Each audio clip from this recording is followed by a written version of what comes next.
تا حالا به سفر به کوالالامپور فکر کردین؟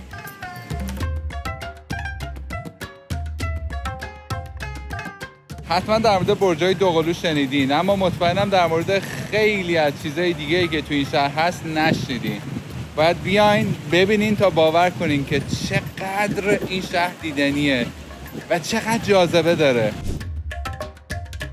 کوالالامپور حدود 2 میلیون جمعیت شهرشه و جمعیت کلان شهرش به حدود 9 میلیون میرسه. شهری که قدمت تأسیسش به قرن 19 برمیگرده. حالا مهمترین شهر مالزی و مرکز فرهنگی، اقتصادی، سیاسی و گردشگری این شهره. جایی که الان شهر کوالالامپوره یه موقعی پر از معادن قلب بوده و اولین چیزایی که اینجا ساخته شده رو چینیای مهاجر ساختن. از اونجا که بریتانیا بخشایی از کشور امروزی مالزی رو در استعمار خودش داشته، خیلی زود توجهشون به این منطقه جلب میشه و اینجا ساخت و سازهای زیادی انجام میدن و اینجا رو به عنوان مرکز منطقه انتخاب میکنن. استعمار بریتانیا تو این منطقه و همزمان استعمارشون توی هند باعث شده تا هندی‌ها هم بیان اینجا. در نتیجه اینجا تبدیل شده به ترکیبی از چینی‌ها و هندیای مهاجر و صد البته مالایی‌ها که از قرون قبل تو این سرزمین زندگی می‌کردن. تو این ویدیو همراه من باشین. می‌خوایم با هم بریم کوالالامپور رو کشف بکنیم، جاذبه‌های معروفش رو ببینیم، توی زمان توی مکان سفر کنیم و از دیدن این شهر جذاب شرق آسیا لذت ببریم. با من همراه باشین. برای اینکه گشت و گذارتون توی کوالالامپور ساده تر بشه، من جاذبه‌های این شهر رو توی چند دسته مختلف تقسیم بندی کردم که بر اساس قدمت و منطقه جغرافیایی انجام شده. یه دسته جاذبه‌هایی که توی بخش تاریخی شهره و بهش میگن اولد تاون. یه دسته جاذبه‌های مدرن و برجای بلنده که بهش میگن داونتاون. یه دسته جاذبه‌هایی که توی بخش شرقی شهره و در نهایت جاذبه‌هایی که توی فاصله‌های دورتره و در اطراف شهر قرار داره. پیشنهاد میدم همین اول توی کانال یوتیوب من سابسکرایب بکنین تا از انتشار ویدیوهام راجع به سفر به کشورهای مختلف دنیا با خبر بشین و بتونین سفراتون رو بهتر برنامه‌ریزی کنین. پیشنهادم اینه که اول بریم سراغ قدیمی ترین بخش شهر، اولد تاون، جایی که بیشتر از هر جای دیگه‌ای اصالت خودشو بر اساس داستانی که از شکلگیری کوالالامپور گفتم حفظ کرده.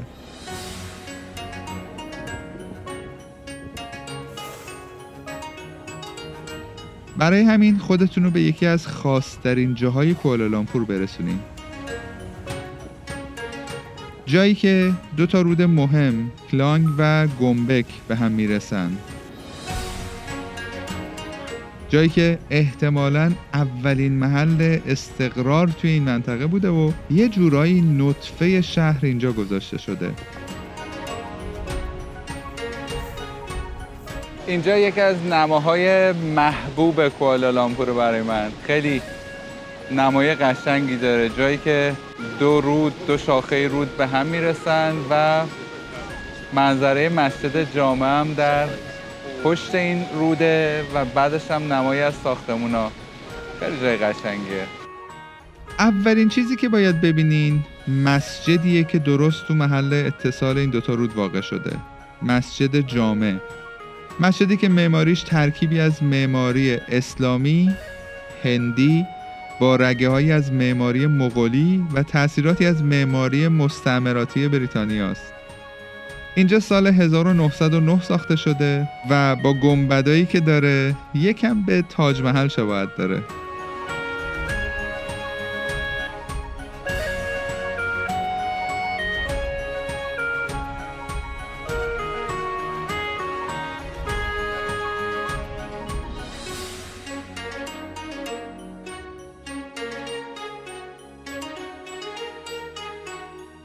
حدود 60% از مالزیایی‌ها مسلمونن و دین اول این کشور اسلامه.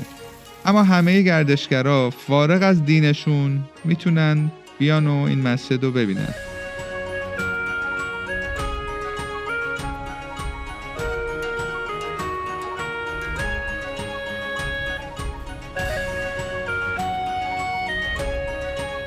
به فاصله چند قدم از این مسجد یکی از مهمترین فضاهای شهری کوالالامپور قرار داره.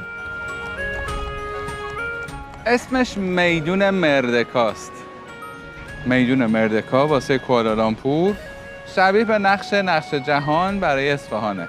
دور تا دورش پر از ساختمان‌های تاریخی با عملکردهای مختلف، موزه، گالری، کلیسا و بناهای مختلفه و یکی از مهمترین پاتوقای گردشگرا توی کوالالامپوره.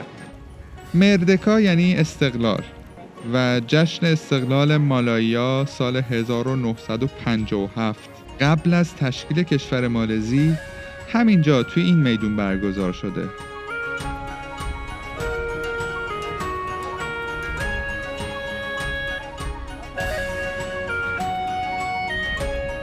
معروفترین ساختمون دور میدون ساختمون سلطان عبدالصمده که اواخر قرن 19 توی دوران استعمار بریتانیا ساخته شده و دفتر دولتی بریتانیا توی مالایا بوده. اسم ساختمون به افتخار فرمانروای ایالت سلانگور سلطان عبدالصمد نامگذاری شده و حالا یکی از ساختمان‌های دولت مالزیه. طرف دیگه کلیسای جامع سنت ماریه که نشون دهنده تنوع دین توی مالزیه. کمتر از 10% مردمای مالزی مسیحی هن. ضلع دیگه میدون کلاب سلطنتی سلانگوره که قرن 19 ساخته شده و یه باشگاه اجتماعیه.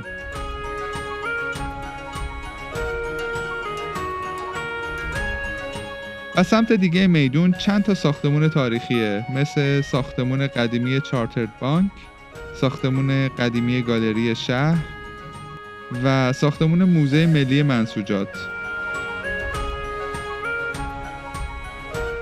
یه بخش از میدونم جایگاه پرچمه وسط میدون و روایتی از تاریخ دورش قرار داره. جاذبه بعدی که باید ببینین بازار مرکزیه و شما باید حدود 5 دقیقه به سمت جنوب شرق برین.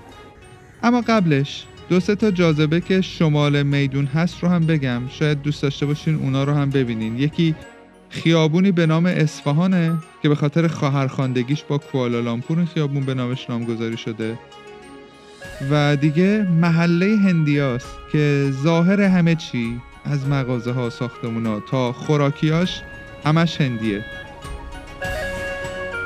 بذارین همین اول یه یادآوری مهمم در مورد نوشیدن آب بکنم.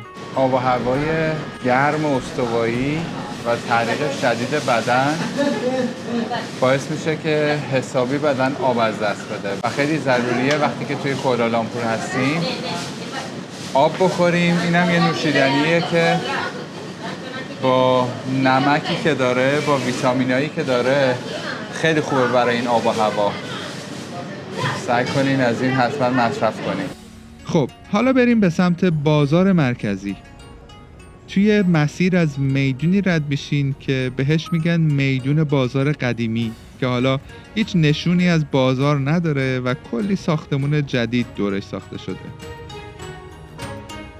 مسیر رو که ادامه بدین بالاخره میرسین به بازار که بهش میگن بازار مرکزی یا سنترال مارکت.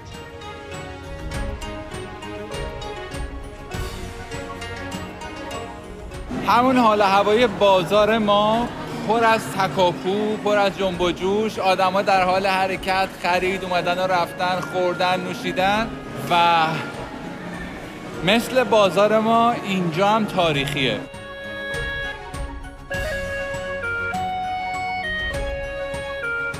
از اون طرف بازار وقتی بیرون میاین نزدیک ورودی محله چینیا هستین.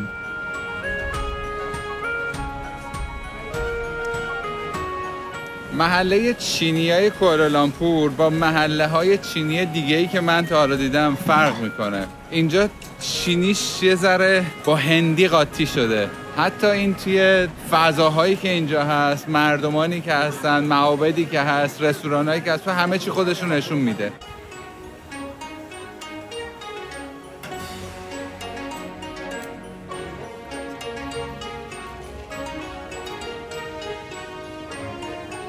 یکی از خیابونای معروف کوالالامپور هم اینجاست که بهش میگن پتالینگ. پر از غرفه‌های خوراکی، غرفه‌های محصولات کپی برندا و البته پر از مردم، پر از گردشگر. اگه تا حالا دوریان تجربه نکردین، اینجا جاشه. بریم برای تجربه میوه دوریان.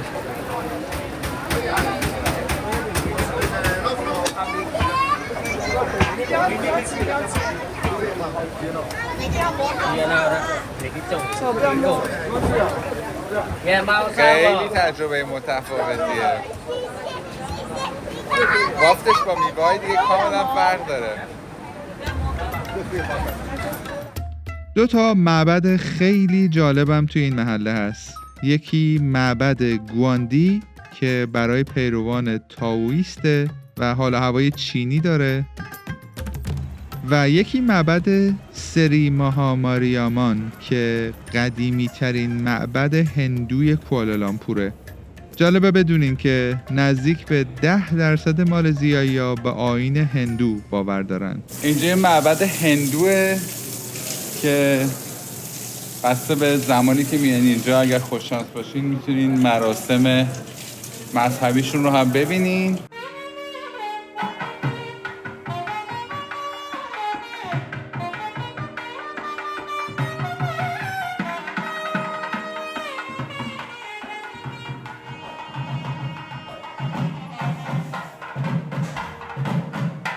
و چیزی که خیلی تو این معابد جذابه این سردرهای ورودیشه.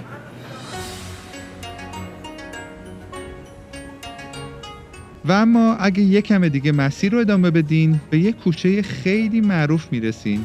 کوچه کوای چای هونگ یا کوچه بچهای شیطون.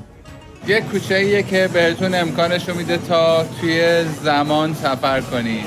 حال هوای دهه 60 قرن 20، چراغ‌های قدیمی و تصاویری که به صورت تعاملی میشه باشون عکس گرفت.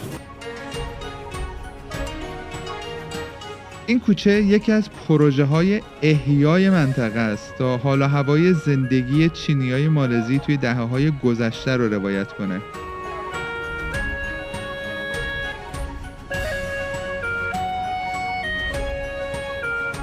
از همین منطقه شما میتونین یکی از برجای بلند کوالالامپور و البته جهان رو ببینین. برج مردکا 118 که در زمان ساخت این ویدیو یعنی سال 2024 دومین برج بلند جهانه با ارتفاع نزدیک به 680 متر. طراحی این برج با الهام از الگوهای هندسی اسلامی انجام شده و از اونجا که 118 طبقه داره اسمش مردکا 118 است. حالا میخوایم بریم سراغ محدوده بعدی از شهر که مدرنه و به دانتان شناخته میشه.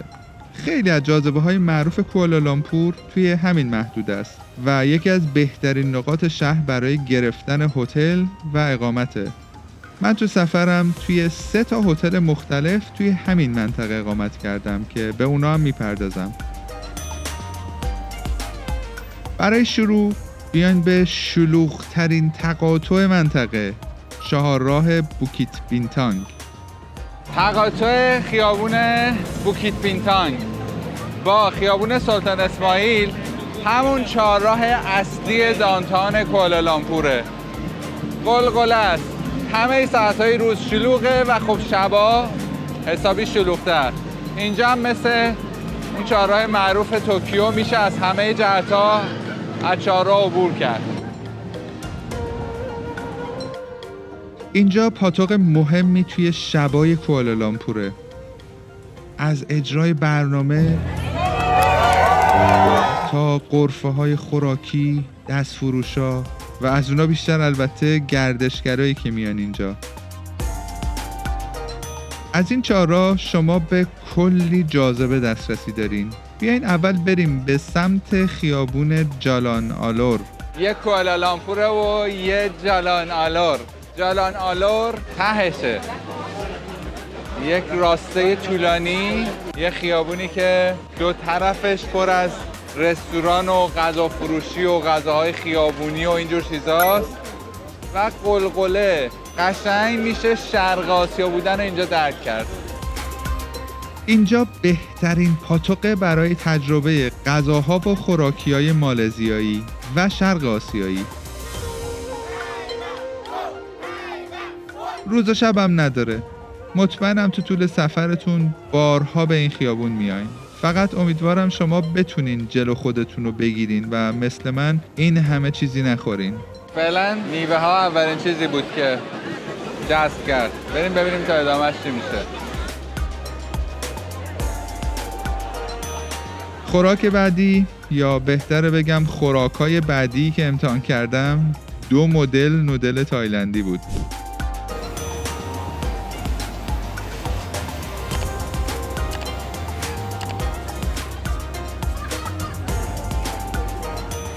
ایشالله که آخریش باشه.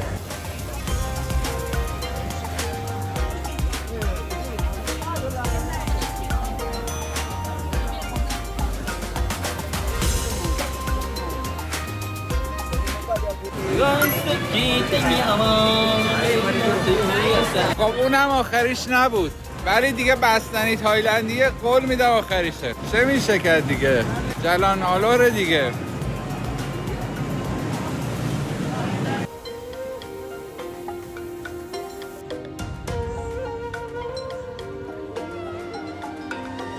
یکی از هتلایی که من توش اقامت کردم هتل سوئیس گاردن بود که نزدیک همین جالان آلور بود و به هم فرصت میداد هر جا که میخواستم برم یه سر به خوراکیای این خیابون بزنم. منظره خیلی خوبی داشت اتاقش و دکور چوبی و مدرنش هم خیلی خوب بود. یکی از روزایی که داشتم میرفتم بوکیت بینتانگ توی جالان آلور، یکی از غذاهای خیلی معروف مالایی رو امتحان کردم. ناسی لماک یا برنج چرب. این برنج سبزه دقیقاً شبیه به همون کاریه که ما برنج رو با زعفرون قاطی میکنیم، برنج زعفرونی میشه. اینم یه همچین حسی داره. کنارش هم ماهی‌های آنچویی، تخم مرغ، بادوم زمینی و مرغ داره. بعدش هم یه دسر معروفشون رو امتحان کردم، دسر کندول موسان کینگ، ترکیبی از رشته‌های ژله‌ای سبز به نام کندول که خب خیلی معروفه، در مخلوطی از شیر نارگیل و یخ خرد شده.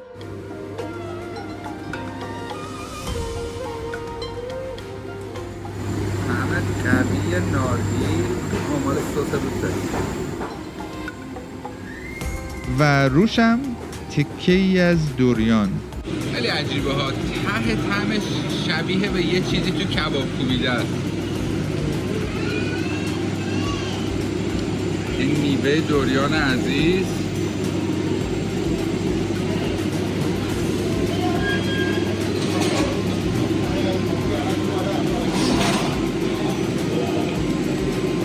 یه طعمی از گوشت توشه که خیلی شبیه به طعم کوبیده است. یکی از هتل‌های دیگه‌ای که توش اقامت داشتم توی خیابون بوکیت بینتانگ بود، گرند میلینیوم هتل، که توی موقعیت خیلی خوبی در نزدیکی تقاطع شلوغ بوکیت بینتانگه. این هتل یکی از انواع اتاقاش که من توش اقامت کردم منظره خیابونو داره و میشه از پنجره اتاق شلوغی بیرون رو دید.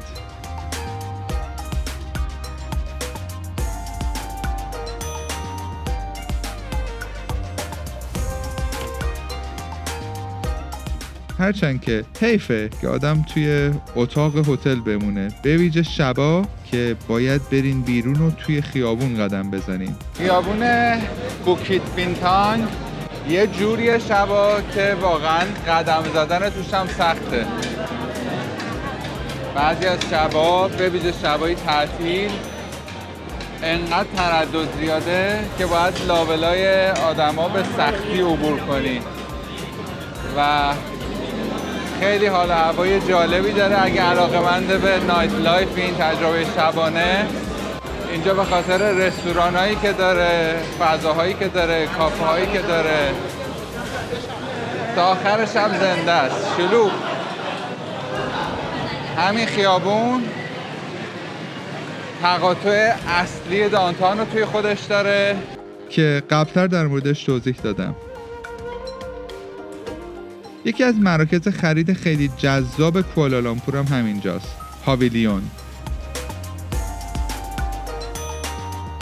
اینجا یه مرکز خرید خیلی بزرگه توی طبقات متعدد که خیلی از برندهای معروف بین المللی توش شعبه دارن و بعد خیلی نزدیک به چهارراه معروف دانتان کوالالامپور، اما با اینکه نسبتاً با برج‌های دوقلو فاصله داره ولی به خاطر اون تونلی که داره، به خاطر مسیر پیاده روی که داره، بدونی که شما بیرون برین کاملا توی فضای سرپوشیده راه داره تا خود برج‌های دوقلو. بله، یکی از ویژگی‌های مهم دانتان کوالالامپور اینه که تونل‌های زیرزمینی و یا پل‌های عابر متصل به هم بهتون اجازه میده که مسیرهای قابل توجهی رو توی فضای سرپوشیده حرکت بکنید. یه تجربه مهم خوراکی دیگه هم توی همین تقاطع بوکیت بینتانگ اینه که به رستوران دمشق برین. این رستوران کبابای خیلی معروفی داره که حتما توصیه میکنم تجربهش کنید. همین مسیر پلا رو اگه دنبال کنین از پاویلیون به مرکز همایش‌های کوالالامپور میرسین، جایی که آکواریوم کوالالامپور رو توی خودش داره و یه فودکورت خیلی خوب. کنار همین مرکز یکی از پارک‌های خیلی جذاب شهره. پارک KLCC یه بخش مفصل برای بازی بچه‌ها داره و یه بخشی هم هستش که بچه‌ها میرن توی آب و توی این هوای گرم یه ذره خنک میشن. چند تا بخش دیگه هم داره. کلاً فضاهای طبیعی جذابیه و چشم اندازش هم از برج‌های دوقلو خیلی خوبه. یکی از هتل‌های دیگه‌ای که توی سفرم تو اون اقامت داشتم روبروی همین مرکز همایش‌های کوالالامپور بود به نام هتل ایمپیانا. چیزی که راجع به هتل ایمپیانا خیلی دوست دارم فاصله نزدیکش به برجای دوقلوه. خیلی نزدیکه واقعا. این هتل اتاقای بزرگی داره و امکاناتش هم خیلی خوبه و از طریق مسیرهای روگذر و زیرگذر پیاده به همه جای دانتان دسترسی داره.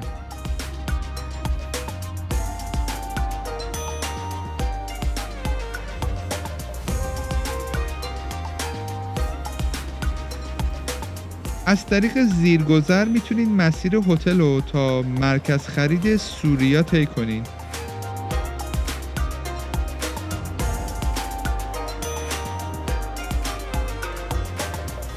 مرکز خرید مهم و بزرگ دیگه‌ای که به برجای دوقلو پتروناس وصله. برای بازدید از برجای دوقلو باید وقت قابل توجهی بذارین. بیرون برجا محوطه‌ای داره که پاتوق عکاسیه و فضاهای خیلی جذابی داره.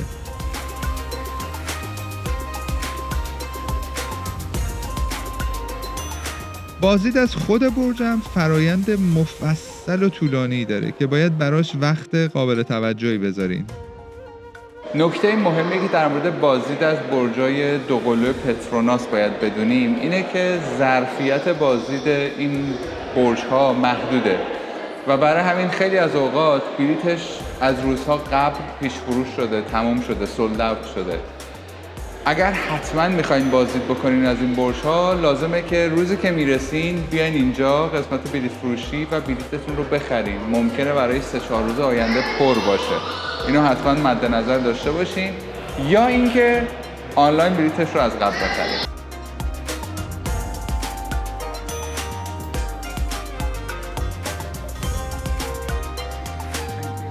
توی فرایند بازدید اول میاین به پل معروفی که این دوتا برج رو به هم وصل کرده. تجربه جالبیه. شاید نشه اینجا رو جایی لقب داد که بیایم منظره شهر رو تماشا بکنیم، اما میشه بودن در قلب شهر رو حس کرد.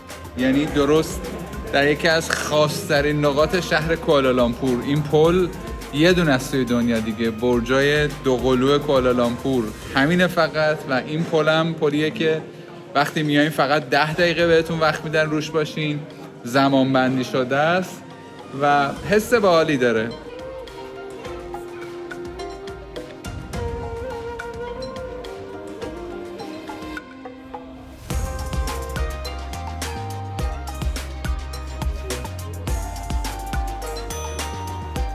بعد دوباره باید سوار آسانسور بشین و به طبقه 86 برین که نمای بسیار جذابی داره و تصاویر و ماکت‌های متعددی هم داره.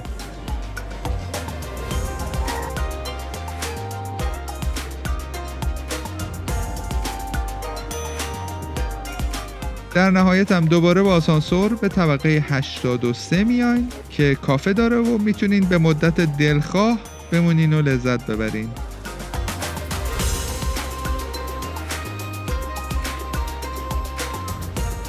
خب این هم از طبقه 86 و 83 برج‌های دوقلو. روی پل و طبقه 86 زمان بندی شده میشه موند، یعنی طبق بلیتتون سر ساعت وارد میشین، میریم بالا 10 دقیقه روی پل، یه ربع طبقه 86. اما به طبقه 83 که میرسین، جایی که کافه هست، فروشگاه هست، دیگه خیلی محدودیت موندن نداره و میشه بیشتر موند.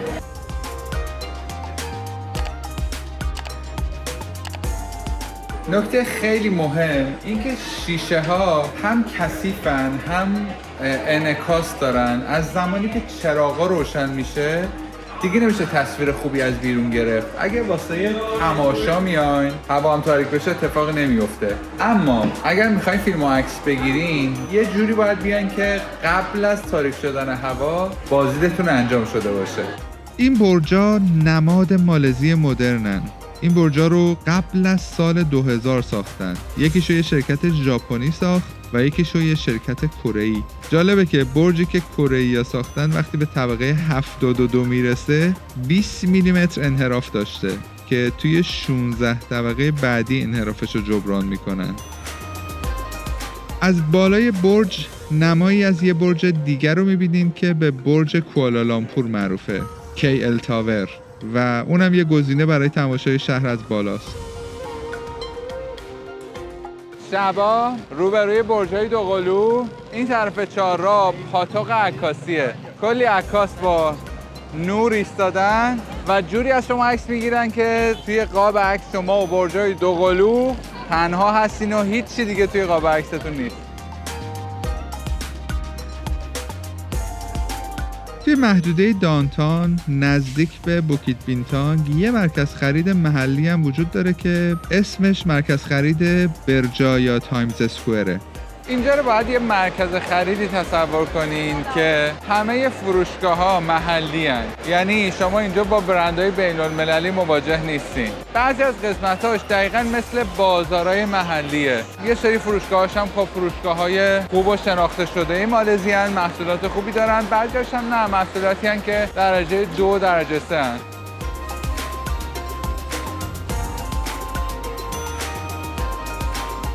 شبکه حمل و نقل کوالالامپور شبکه خیلی خوبیه. اگه پول نقد داشته باشین میتونین خودتون از دستگاه‌ها بلیتشو بخرین. یکی از راه‌های جابجایی توی کوالالامپور مترو، سیستم‌های حمل و نقل متفاوتی داره که خب مترو یکی از در دسترس تریناشه. به ویژه حد فاصله جاذبه‌های تاریخی و دیدنی به سادگی میتونین از مترو استفاده بکنین. KJ یکی از مهمترین خطوط متروه و اینم بلیتشه. و اما سومین محدوده از شهر که جاذبه‌های دیدنی زیادی داره. این محدوده سمت شرق مرکز شهره و چند تا جاذبه مهم طبیعی و فرهنگی رو داره. برای شروع بریم به ایستگاه قدیمی قطار کوالالامپور، یکی از ساختمان‌های نمادین کوالالامپور که معماری اسلامی استعماری داره و قدمتش به سال 1910 برمیگرده. اینجا حالا به یه پاتوق گردشگری تبدیل شده. روبروش هم ساختمون قدیمی و مهم دیگه که دفتر مرکزی راهن مالزی بوده و به خاطر سبک زیبای معماریش معروفه. این بنا هم سبک شبیه همون ساختمون روبرویی معماری موریش داره و سال 1917 ساخته شده. کنار این دوتا ساختمون مسجد ملی مالزیه، یکی از مهمترین و بزرگترین مساجد کشور مالزی، نماد استقلال و پیشرفت مالزی، چون 2 سال بعد از استقلال از بریتانیا یعنی سال 1965 ساخته شده.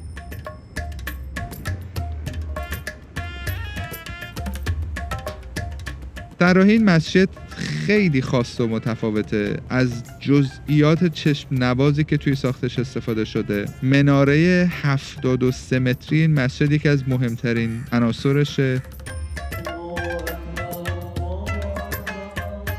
فضای مسجد میتونه همزمان پذیرای 15,000 نفر باشه. یکی از بزرگترین مساجد جنوب شرق آسیاست.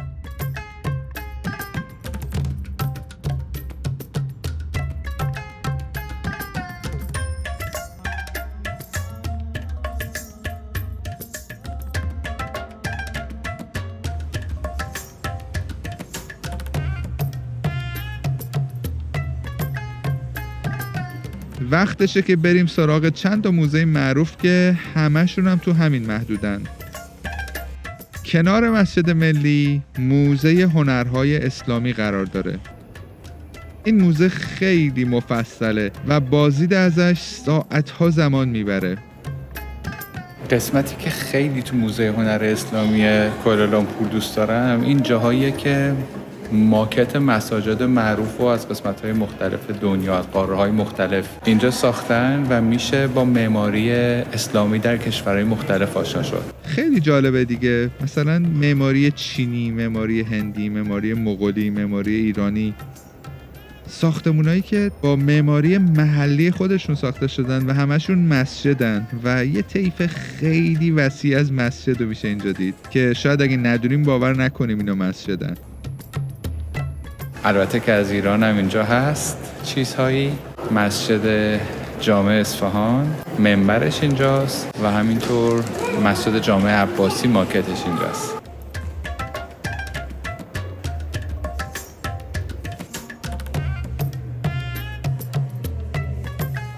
و بعد اگه توی بخشای دیگه‌ش هم بچرخین حسابی غافلگیر میشین. ببینیم چی اینجاست. پورتری شاه طهماسب صفوی. کاشیا، ظروف، کتاب‌ها، نگارگری‌ها و خلاصه کلی آثار دیگه هم از ایران اینجاست. یکی از بزرگتریناش پورتری گروهی قاجاره. مقصد بعدی موزه ملی مالزیه. توی مسیری که به سمت موزه ملی میرین میتونین یه سر به ساختمون جالب اخترسرا بزنین. و بعدم که نوبت موزه دیدنیه که شرحشو گفتم. موزه ملی مالزی از اون موزه هاییه که به نظرم اگر میخواین درک کنین تاریخ مالزی چیه، این مردمان اصلا عقبشون چیه، گذشتهشون چیه، چه اتفاقاتی بر سرشون اومده، از گذشته های خیلی دور تا زمانی که پرتغالی ها اومدن، اروپایی ها اومدن اسلام، همه اینها تو این موزه روایت شده و به شکل جذابی هم روایت شده.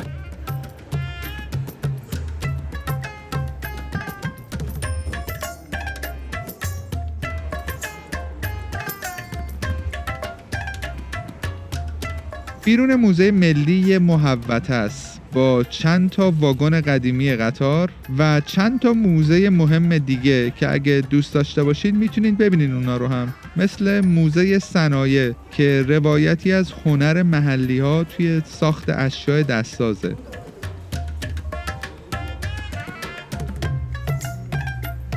علاقه‌مندایی به موسیقی بدونین که کنار موزه ملی یه موزه جذاب واسه شما وجود داره. اینجا موزه موسیقی کوالالامپوره، جایی که میشه با انواع و اقسام موسیقی‌های محلی اقوام مختلفی که توی مالزی زندگی میکنن آشنا شد، سازهای محلیشون، و بریم ببینیم که چه خبره.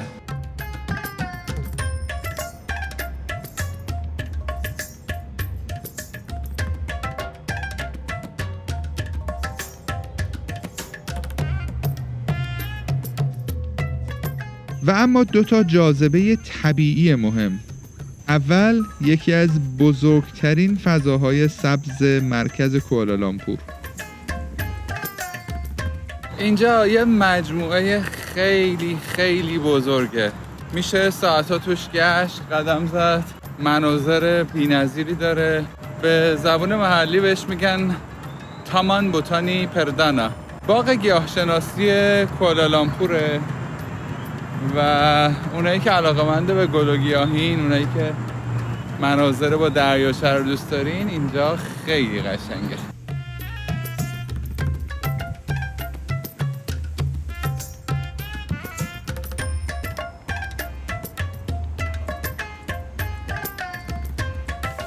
و جاذبه بعدی باغ پرندگان.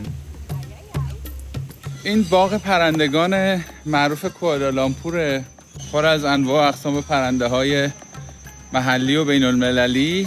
فضای بسیار بزرگیه. خودشون توی نقشش میگن که بزرگترین فضای پرواز آزادی که میشه توش قدم زد. یعنی یه محدوده خیلی بزرگ برای پرواز پرنده ها اینجاست که آزادانه میشه بازی کننده ها بیان توش قدم بزنن. یه جاهایی واقعا میشه خیلی نزدیک شد به پرنده ها، میشه لمسشون کرد. فضاهای متعددی داره، از پرنده های بزرگ مثل شترمرغ استرالیایی تا پرنده های خیلی کوچیک.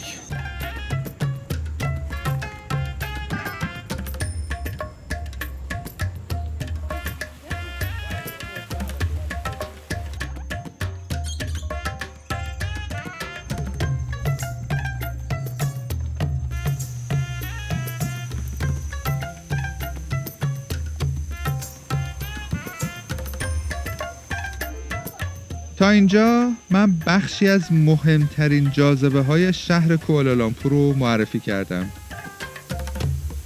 میمونه چند تا جاذبه دیدنی و پرآوازه دیگه که برای دیدن اونا باید از مرکز شهر فاصله بگیرین.